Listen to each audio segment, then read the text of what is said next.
تو اللہ تعالیٰ فرما رہے ہیں میں سنتا ہوں، میں جانتا ہوں تم جو عمل کرتے ہو، مجھے اس کی خبر ہے۔ اور پھر اللہ تعالیٰ نے واضح طور پہ فرما دیا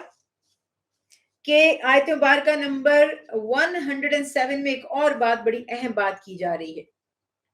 وہ کیا ہے؟ جس کا جو مقصد ہے وہ یہ کہ عمل اگرچہ اچھا ہو، لیکن اگر نیت اور مقصد اچھا نہیں ہے تو وہ اچھا عمل کبھی فائدہ نہیں پہنچا سکتا۔ اور اس صورت میں یہاں پر تذکرہ کیا گیا ہے مسجد درار کا۔ مسجد درار وہ کون سی مسجد تھی جس کو مسجد درار ہم بولتے ہیں؟ ضرر پہنچانے والی۔ اب بظاہر سوچے مسجد ہے، مسجد تو بڑی پیاری ہوتی ہے، بڑی مقدس ہوتی ہے اور اللہ کا گھر ہے، یعنی اللہ تو زمان اور مکان سے، پلیس سے اور ٹائم سے، ہر چیز سے پاک ہے، لیکن اللہ نے اس کو نسبت دی ہے کہ یہ میرا گھر سمجھ لو۔ اور اللہ تعالی کا گھر، اسے آباد کرنا، اس کی تعمیر میں خرچ کرنا، حدیث رسول اللہ صلی اللہ علیہ وسلم ہے، تعلیمات مصطفیٰ صلی اللہ علیہ وسلم ہے، مسجد کی تعمیر میں جو حصہ لینے والا ہے، جتنے وہ صدقہ جاریہ کی ایسی قسم ہے کہ جب تک لوگ دنیا میں وہ مسجد قائم رہے گی زمین پر، اس میں اللہ کا ذکر کرتے رہیں گے، کلمے پڑھتے رہیں گے، اذانیں گونجتی رہیں گی، نمازیں ہوتی رہیں گی، تلاوت قرآن ہوتی رہے گی، ہر شخص کی عبادت کا اجر و ثواب اس سے تو ملے گا ہی ملے گا، مگر اس تعمیر میں حصہ لینے والوں کو بھی ہر دفعہ ملے گا۔ یہ اس مسجد کی تعمیر میں حصہ لینے کا، ایک اینٹ لگا دینے کے بارے میں تعلیمات مصطفیٰ صلی اللہ علیہ وسلم موجود ہیں، ایک اینٹ لگا دینے کے بارے میں۔ لیکن یہاں فرق ہے نیت کا اور مقصد کا۔ اگر اس مسجد کی تعمیر کا مقصد اللہ کی رضا ہے، اس کے ذکر کی، کلمے کی بلندی ہے، تب تو یہ فوائد حاصل ہوں گے۔ اور اگر فتنہ پھیلانا، امت میں انتشار پھیلانا، فرقہ بازی کرنا، اللہ تعالیٰ اور اس کے نبی سے لوگوں کو بدظن کرنا، انہیں بے دین کرنا، ان میں انتشار پھیلانا مقصد ہے، تو اللہ نے فرمایا یہ مسجد درار ہے، اسے گرا دو، یہ عذاب ہے تمہارے لیے، وبال ہے۔ اور ابو عامر ایک شخص تھا، راہب تھا، پہلے کوئی اور مذہب تھا، وہ چھوڑا، پھر راہب بن گیا۔ اس نے ایک مسجد، اور پھر منافق ہو گیا، اس نے ایک مسجد تعمیر کی، اور اس میں اس کا مقصد تھا کہ یہ اسلام دشمنوں کے ساتھ مل کر اس میں مسلمانوں کے خلاف منصوبہ سازی کرے گا، ان میں تفریق پیدا کرے گا، ان کو سپلٹ کر دے گا، گروہ گروہ میں توڑ دے گا، جو آج ہمارا حال ہے، اور اللہ تعالیٰ ہم پہ رحم کرے کہ ہمیں خبر بھی نہیں ہے۔ تو اس نے، ابو عامر راہب نے یہ سازش کی کہ اس مسجد کو یعنی ایک مرکز بناتا ہوں، یہاں ان کے قریب بیٹھتا ہوں، اور اس مسجد کا مقصد ہوگا مسلمانوں میں پھوٹ ڈالنا۔ اور اس نے کتنی ایک چال چلی کہ اگر اللہ کے نبی صلی اللہ علیہ وسلم یہاں نماز ادا کر لیں، اب آپ کو تو یہ پتا ہے کہ اہل ایمان کے لیے اللہ کے حبیب کی سنت کتنے معنی رکھتی ہے،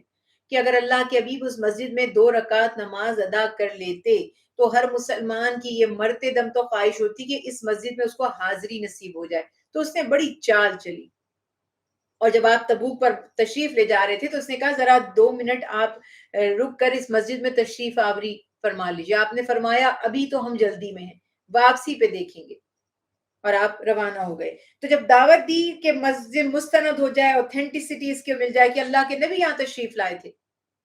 تو کیا ہوا کہ اللہ تعالیٰ نے اپنے حبیب حضرت محمد مصطفیٰ صلی اللہ علیہ وسلم کو اس مسجد میں نماز پڑھنے سے منع فرما دیا۔ اب انسان کہتا ہے اللہ کا ہی تو گھر ہے، لیکن چونکہ آپ کی تشریف آوری کا اس نے غلط فائدہ اٹھانا تھا، امت کے لیے اس کو فتنہ بنا دینا تھا، تو اللہ سبحانہ وتعالیٰ نے منع فرما دیا اور بتا دیا کہ اس مسجد کے مقاصد درست نہیں ہیں، اس کا مقصد مسلمانوں کو ضرر یعنی نقصان پہنچانا ہے، کفر کرنا ہے، اہل ایمان کے درمیان تفریق ڈالنا ہے۔ ذرا سا سوچ کے بتائیے گا، اب میں کچھ نہیں کہوں گی، اب آپ لوگ بھی تھوڑا سوچنا شروع کیجئے۔ جب آپ قرآن پڑھیں گے تو آپ اس اینگل سے اپنے رویے کو جج کریں گے، میں بھی کروں گی، آپ بھی کریں گے۔ مسجد کا مقصد امت مسلمہ کی وحدت، مسجد کا مقصد اللہ کے کلمے کی بلندی،